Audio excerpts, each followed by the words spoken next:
The conversation topic that is likely to use up most of the air in the room in 2016 is the presidential election. Hillary Clinton looks like the assured Democratic nominee, while the Republican race at this point is still very much up for grabs. Donald Trump, whether as a GOP frontrunner or as a threat as a third-party candidate, is likely not to go away anytime soon. Patty, we love to ruin political careers all over the place with our predictions, but when we're talking about this a year from now, which nominees do you think we'll be talking about facing off in November? Well, let's see. A year ago, I said it would for sure in 2016 be Hillary Clinton and Jeb Bush, and I think I safely put the nail in the coffin for Jeb Bush on that one. Tough guy he might be, but it does not look like he is going to be the nominee. At this point, I think we can safely say Hillary will have it. And I have to think we will have Donald Trump on the ballot one way or another, even though at the debate 2 weeks ago he said he agreed he would not be a third-party candidate. That's a guy who can change his mind. You're saying Donald Trump would flip-flop on an issue? It's shocking, but it's Trumptious. And I think it's very possible that if he doesn't get the nomination, he'll be peeved enough, he's got enough money, why not do a third-party run? Although I'm thinking right now he may well be the candidate. If you see how well he's polling, he plays well to people who are terrified. And unfortunately, I think we are going to get just more and more frightened in 2016. David, I think for some cynical people, it seems like right now the presidential race is a bunch of caricatures. You can caricature where Hillary Clinton is this legacy candidate, kind of doing whatever she can to be a presidential candidate, but 20 years of legacy there. You have Donald Trump, which actually looks like a cartoon character, especially the stuff he says, and then everybody else racing to kind of get the attention. When it's all said and done, the dust settles, do you think it's going to be as crazy, as fractious as it looks right now? Trump only wins if he expands the standard Republican electorate, which he plans to do. But the closer you get to people who are regular primary voters, caucus goers, based in past Republican presidential contests, the weaker Trump is. His strongest support comes from people who often don't vote. If he can change them and if he can get them to vote, then he may well win the Republican nomination. I haven't yet seen from him the kind of organization that Obama had to bring out similar people for him and win in 2008. I don't accept the inevitability of Hillary Clinton. 8 years ago, we were saying almost the same thing, that yeah, this Obama guy was coming on and maybe he's got a chance, but it still looks very likely that Hillary's going to be the nominee. I remember that the National Journal did a poll of Democratic insiders and consultants and strategists in about January, the first week in January of 2004, and they were essentially unanimous that Howard Dean had the nomination wrapped up. It didn't work out that way.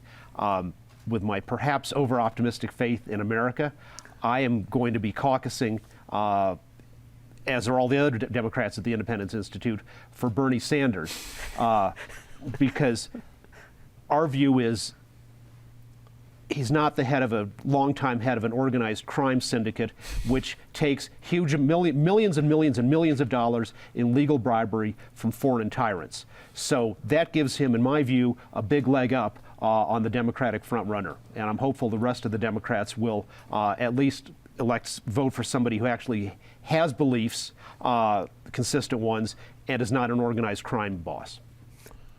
Between organized crime boss and the other accusations aside we have from David, Eric, when I look at Hillary Clinton, and I recognize the point that David makes, that in 2008 she really was caught flat-footed. Barack Obama came in, she thought she was going to be having a parade, and he took all the attention and the presidency. I don't know if she's going to let that happen this year, whether it be from legal or illegal means. She's going to get the nomination, but I don't know if she's cheering on this kind of clown car effect we have in the GOP, or if that's actually raising enough awareness where people could tell you more about a Marco Rubio or Ted Cruz or Donald Trump or Jeb Bush, all these different people, because we see them so often, at least throughout 2015, we probably will throughout a lot of 2016. If you're Hillary, are you enjoying what you're seeing so far in 2015? She probably is, at least in the second part, the latter months of 2015. Let's not forget that the early part and middle part of 2015 was disastrous for her. She just kept going downhill. She kept treading water on a good day. The email scandal wouldn't go away. Bernie Sanders did her a tremendous favor in that first debate when he sort of put the email scandal aside. And then as the Republican thing has engaged, obviously that has sucked up all the oxygen. And Donald Trump is one to suck all the oxygen out of any room. Let me unpack it quickly one at a time. On the Democratic side, I hear what David is saying in terms of an alternative candidate to Hillary. Bernie Sanders is just too marginalized ideologically. You know, he might do well in Iowa, he might do well in New Hampshire, but then where does he go? I mean, the Democratic Party has moved distinctly left. Witness Hillary Clinton's change in multiple positions, but I don't think they have moved that far left. And you look at Martin O'Malley, and what do you say about Martin O'Malley? He's no Barack Obama. But Barack Obama, whatever kind of president he's been, was maybe a once-in-a-lifetime, certainly once-in-a-generation kind of political talent in 2008. And that doesn't exist on the Democratic side right now. The only other thing about Hillary is, with the Clinton machine, you never know what scandal is lurking around the next corner. So we always deal with what we have on the table, but what we have on the table might not be what is ultimately on the table, and you don't know where it's going. On the Republican side, I mean, we could talk forever. I won't. I think, as I pointed out on a show a couple weeks ago, I think it's fairly quickly going to sort into a much smaller field, even though we started with 17 candidates or something like that. Trump will be around for quite a while. I think there'll be an evangelical candidate, most likely Ted Cruz, but that will sort out in the early primaries. That will be a mainstream, more moderate, although moderate is a relative term these days, candidate, most likely Marco Rubio. Jeb Bush might have the money to give it a ride for a while, but we're going to have a wild ride. Lastly, about Donald Trump, forgetting whether his word is worth anything or not, if he's going to run third party, he has to make that decision pretty quickly, certainly by early March. And my supposition is he's still going to be whether he gets the nomination or not, he's going to be at the epicenter of the Republican Party come March, when he would have to make that signal and start qualifying for those ballots. So I think it's a practicality that mitigates against him running third party as much as anything. Just brings his parade to the convention and see who bows at the Trump throne to swing his voters that way. Might be interesting. Ben, if we talked about 2008, and we talked about how Hillary was really swept by a young upstart senator in Barack Obama. Could she have problems with another young senator in the form of Marco Rubio if he's the nominee? It's difficult to tell because at this point, I don't know how damaged a Marco Rubio will be coming out of the Republican process. A part of me wishes you could have a debate with all 17 or 18 people running for the GOP nomination, and O'Malley, Sanders, and Clinton, and whoever the Green or other third party, and put them all on the stage together and just let them have at it for a couple, 3 hours, just to sort of purge yourself of any sense of rationality. I don't know. On the Republican side, I disagree with much of what's been said around the table. I don't think Hillary Clinton, as the Democratic frontrunner, should be pleased at all with what's transpiring. I think that with Donald Trump, part of what's happening is, in a way, the other side of the coin that we saw with Obama.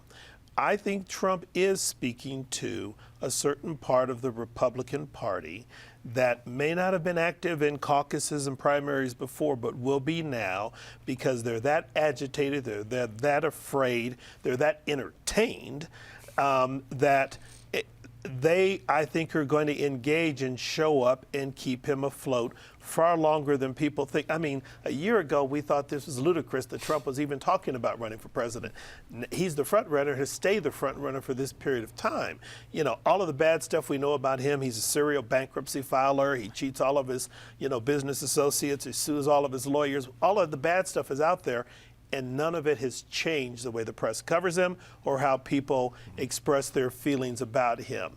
You know, if you watch the one, the political analysts who did the one focus group, you saw these people say, oh, he's saying what needs to be said, which some people might find kind of frightening.